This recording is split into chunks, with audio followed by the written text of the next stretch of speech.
Olá, pessoal, para a segunda parte aqui da prova de Taubaté, né? Professor de Educação PEB 1, né? Professor de Educação Básica. Olha, então hoje tá meio complicado o som aqui, gente. Tá tendo um som aqui, estão tocando ali um forrozinho, um boate azul tá rolando agora. Mas nós vamos aqui para as questões, né? Que é o mais importante aqui. A galera tá animada aqui, o negócio. Mas o Natal nem começou, a galera já tá aqui, ó. Na alegria aqui. Bom, vamos ver aqui então, continuando, né? Aqui as nossas questões. Vamos lá. Vamos seguindo aqui. Hoppoli, ao discutir a inclusão escolar, trabalha com concepções críticas para além dos usos mais disseminados do termo diversidade e multiplicidade. Assinale a alternativa que expressa corretamente a perspectiva apresentada pela autora. Letra A. Se a diversidade é movimento e estimula a diferença que se recusa a fundir com o idêntico, a multiplicidade é um dado da natureza ou da cultura que reafirma o idêntico. A multiplicidade reafirma o idêntico? Ficou confuso isso aqui, não é. Né? A diversidade na escola comporta a criação de grupos de idênticos formados por alunos que têm uma mesma característica, selecionados para reuni-los e separá-los. C. A multiplicidade é estática e alimenta a possibilidade de agrupar alunos e identificá-los por uma de suas características, valorizando-se alguns em detrimento de outros. Aí lembrando que expressa a perspectiva da autora, né? A diversidade é uma máquina de produzir diferenças que são irredutíveis à identidade, pois é ativa, produtiva e em fluxo. E a diversidade entende as diferenças como resultantes delas mesmas, questionando a artificialidade das identidades normais e propondo uma educação pelo direito à diferença. Confesso para vocês, gente, que essa eu achei uma questão bastante complicada, bastante difícil, né? Eu erraria essa na prova, porque eu bati o olho na E, fiquei com a vontade de marcar E, mas assim, eu fui olhar na obra, realmente tem um trecho, mas eu achei que ficou confusa a pergunta, né? Tem um trecho que a autora fala, mas eu achei que faltou mais elementos aqui para você, que ela fala, ó, a diversidade na escola comporta a criação de grupos idênticos, formados por alunos que têm as mesmas características, né, selecionados para reuni-los e separá-los, mas aí ela continua, né, discutindo isso, ou seja, que é uma coisa, né, que acontece, né, na escola, certo? Mas eu achei essa pergunta um tanto confusa, sinceramente, porque assim, é a perspectiva da autora? Mas aí tá uma partezinha que sem a outra parte fica estranha, né?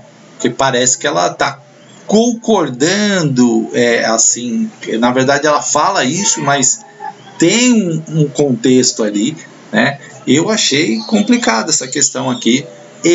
Né, se fosse eu entraria com recurso. Achei que faltou elementos para a perspectiva da autora, tá? Que é essa aqui, a diversidade, mas que tem uma continuação, né? Entendido assim, não parece, tá? Não parece estranha essa frase.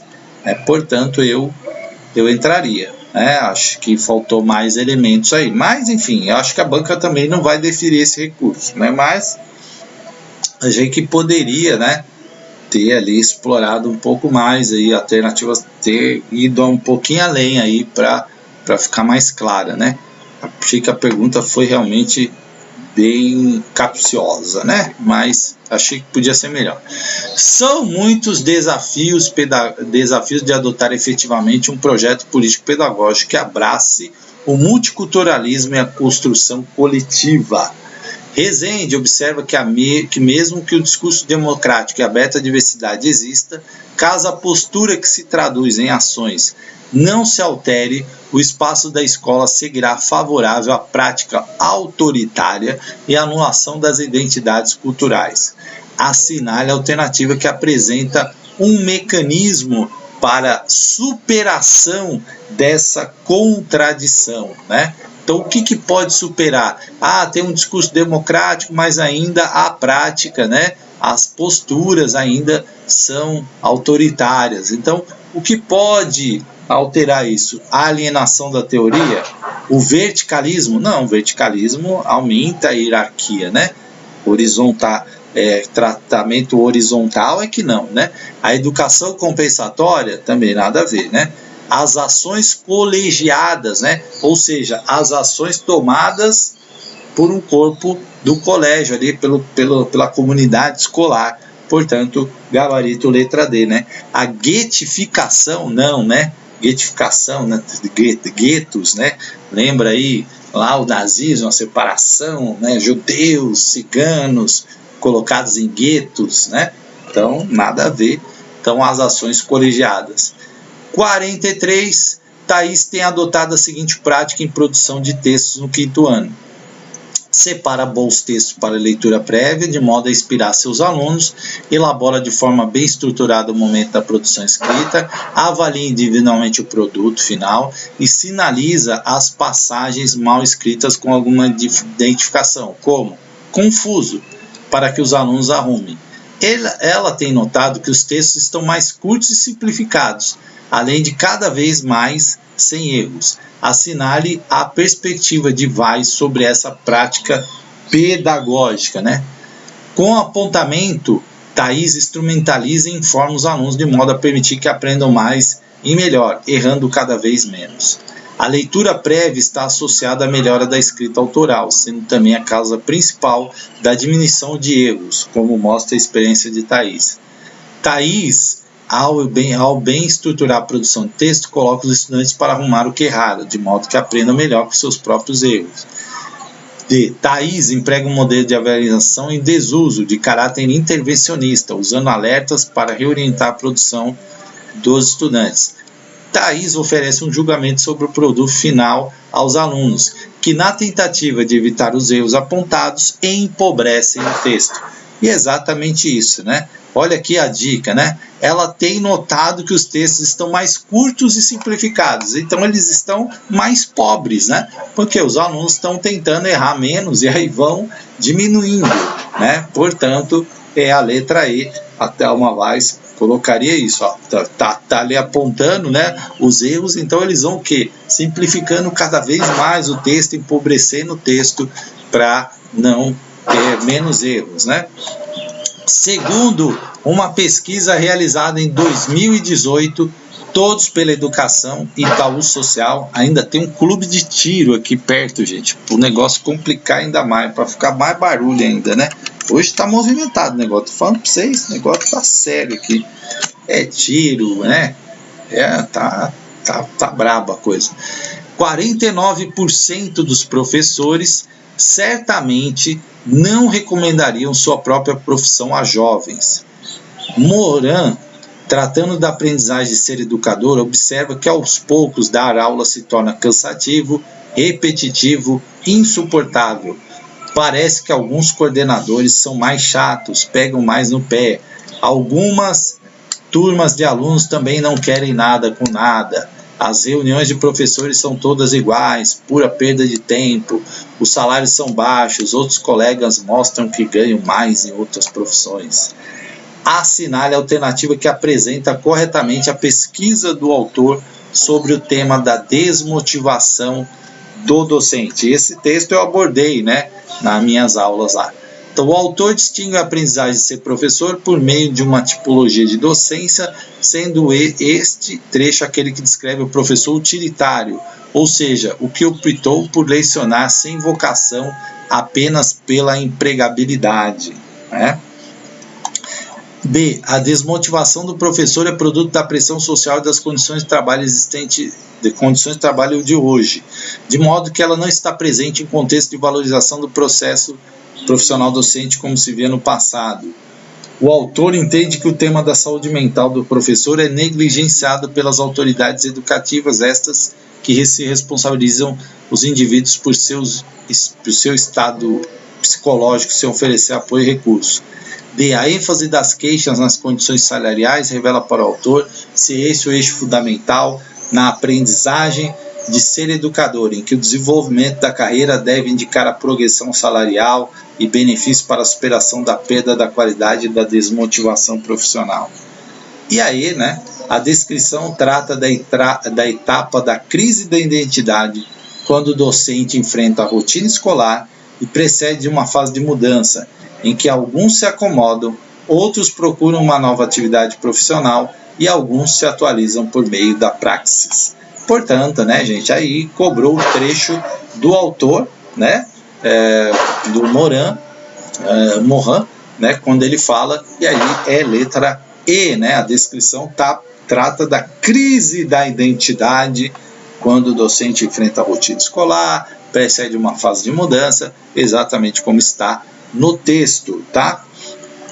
O que a BNCC define como competência e habilidades de raciocinar, representar, comunicar e argumentar matematicamente de modo a favorecer o estabelecimento de conjecturas, a formulação e a resolução de problemas em uma variedade de contextos, utilizando conceitos, procedimentos, fatos e ferramentas matemáticas? A. O letramento matemático, as ideias fundamentais de equivalência e proporcionalidade, a compreensão da lógica heurística, a proficiência em probabilidade estatística, os objetivos de unidade temática e grandeza e medidas. Aí, né, aqui, competência e habilidade, raciocinar, representar, comunicar, argumentar, de modo a favorecer o estabelecimento de conjecturas, né? Estamos falando aqui de letramento matemático aí, até uma ideia similar aí, né, obviamente. A questão da alfabetização não tem nada aqui de equivalência e proporcionalidade, lógica heurística, né, probabilidade estatística, que a gente foi por eliminação, né, grandezas e medidas, tá? 46. Laura é professora do 2º ano do ensino fundamental e quer desenvolver uma atividade de ciências humanas com seus alunos a respeito do uso e dos riscos dos meios de transporte na região da escola, incluindo uma saída de ônibus regular municipal. Ela levou sua proposta à reunião pedagógica da escola. Assinale a alternativa que apresenta a decisão que se alinha, que coloca a BNCC nos anos iniciais do fundamental. Então, cobrou bastante BNCC, né? A proposta deve ser considerada inadequada, tendo em vista que a BNCC determina foco em linguagem, língua portuguesa e matemática, né? Então, olha só, gente, aquilo que a gente fala, desemparedar as crianças, né? Levar ao conhecimento do contexto social, dos problemas do local, da região, isso está super alinhado com a BNCC. Então, ela não é inadequada. Por seu conteúdo conceitual e procedimental, a proposta deve ser redirecionada aos anos finais, quando a autonomia é uma conquista e a saída pedagógica é mais proveitosa e segura. C. O eixo temático é pertinente por priorizar o objetivo de conhecimento estipulado para o 2º ano dos deslocamentos populacionais. D. Ao tematizar, além dos riscos, a comparação de diferentes meios de transporte e seus papéis na conexão entre lugares, a proposta trabalha habilidades previstas na BNCC para a série. E nos anos iniciais, os objetivos de conhecimento da geografia está na introdução à estrutura política, regional, estado, sendo sua aplicação temática como meios de transporte de saberes dos anos finais. Exigiu aqui conhecimento da BNCC, essa ideia, né, de que a proposta é boa, né, em primeiro lugar, né, ela já eliminava aqui uma, né, e aí sim, nós estamos falando aqui da letra D, de dado, né, ao tematizar, além dos riscos, né, a comparação de diferentes meios de transporte, conexão de lugares, proposta, trabalha habilidades aí previstas na BNCC. Legal essas perguntas aqui, procurou aí absorver bastante coisa da BNCC, né? Uma pergunta difícil, mas interessante. 47. Assinale a alternativa corretamente expressa como os PCNs entendem a articulação entre o particular e o universal na arte. O particular assegura lugar para apreciação sensível da obra, enquanto o universal para sua apreciação intelectiva. O universal confere critérios de validação da relevância da arte particular. O particular é a expressão artística genuína, enquanto o universal se reduz à massificação da cultura. A diferença entre uma criação imaginativa e a obra de arte é que essa tem capacidade de sair do campo particular para ingressar no universal. O particular situa a arte no tempo e no espaço, enquanto o universal é o valor da criação singular da imaginação humana, ponto de encontro que une artistas e criações ao longo do tempo. Achei essa questão bem difícil, né? Porque, primeiro, que é bem específica da arte, tá? E aí, realmente, é uma questão complexa, né? Complicada, porque você remitia lá ao PCN, como eu falei, PCN não veio caindo tanto assim, então as pessoas acabam lendo menos, né? Lendo mais BNCC, e aí, né, cai uma questão dessa específica, mas aqui tinha que ir naquela questão que foi mais ampla, né? E aí é letra I, né? O particular situa a arte no tempo e no espaço, enquanto o universal o valor da criação singular da imaginação humana, ponto de encontro que une artistas e criações ao longo do tempo. Realmente essa que é uma questão mais complexa aí, né? Aqui foi o universal se reduz à massificação da cultura, não tem nada a ver, né? O universal confere critérios da avaliação da arte particular também não, né? Aqui o particular, a obra sensível, universal também não, fez uma separação ali que não é, por eliminação, né? A gente até marcaria aí, mas aí não é tão fácil assim, né? Bom, 48. É tomado ao mesmo tempo como capacidade a ser desenvolvida pelos alunos e como princípio didático geral, orientador das práticas pedagógicas, orientações didáticas. Assinale a alternativa que completa corretamente o trecho. A autonomia, a lógica, o letramento, o nacionalismo, a interação professor-aluno, né? Então vamos lá. A interação professor-aluno é tomada ao mesmo tempo como capacidade a ser desenvolvida pelos alunos? Não. O nacionalismo? Não, né, gente? O letramento? Não. A lógica? Não. É claro, a autonomia é tomada, né, ao mesmo tempo como capacidade a ser desenvolvidas pelos alunos como princípio de didático geral orientador das práticas pedagógicas. A autonomia que é importantíssima. Sua inclusão possibilita ampliar o leque de referências culturais de toda a população escolar e contribui para a mudança de suas concepções de mundo, né? Transformando os conhecimentos vinculados pelo currículo e construindo a construção de identidades mais plurais e solidárias. Aqui se refere o parágrafo, aqui inclusão se refere o parágrafo 3 do artigo 15 da Resolução 7 de 2010. A banca Vunesp não é muito comum ela fazer esse tipo de questão, né? Para você lembrar o que é a Resolução 7 de 2010, tá? Aí você tinha que lembrar, né? Então, mas aqui tem umas pistinhas aqui, ó. Identidades mais plurais e solidárias. Então, não estamos falando aqui de novas tecnologias, né? Aí você podia cultura popular erudite de massa, não. Imigrantes e refugiados, não. Você podia ficar entre a B e a C, né? Aí você tinha que lembrar que a Resolução 7 fala da história, cultura indígena e afro-brasileira, letra C. Mas muita gente ficou na dúvida aqui na B, né? E não, aí tinha que lembrar, 7 de 2010 é cultura indígena e afro-brasileira. E a última, né? João, aluno do primeiro ano do ensino fundamental, tem mostrado imensa facilidade com conteúdos escolares, tendo chegado não só alfabetizado ao segmento, mas com capacidade de leitura e compreensão de textos avançados e um raciocínio lógico matemático próximo do que se espera nos anos finais do ensino fundamental. No entanto, a criança tem demonstrado comportamentos reativos na escola, não colaborando nas atividades com seus pares, desobedecendo combinados constantemente, e em momentos mais intensos apresenta agressividade junto a colegas e a professora. Denise, que está em sua primeira experiência como regente de sala de aula. Esta conversa com a direção da escola solicitou o encaminhamento de João ao atendimento educacional especializado aí, para crianças com necessidades educacionais específicas. Assinale a alternativa que apresenta a posição correta, de acordo com a Resolução 4 de 2009. João deve ser encaminhado para o AE, pois alunos com altas habilidades de superdotação também são considerados com necessidades educacionais específicas. João deve ser encaminhado para o serviço de saúde mental, pois elevado desempenho escolar não exime o aluno da dimensão sociocomportamental. C. A direção deve recusar a resposta, apoiando Denise na compreensão sobre a autonomia e responsabilidade da função docente no cotidiano da sala de aula. E D. A direção deve recusar a resposta proposta, explicando que atendimentos especiais são recursos reservados para a inclusão de crianças com deficiências diversas.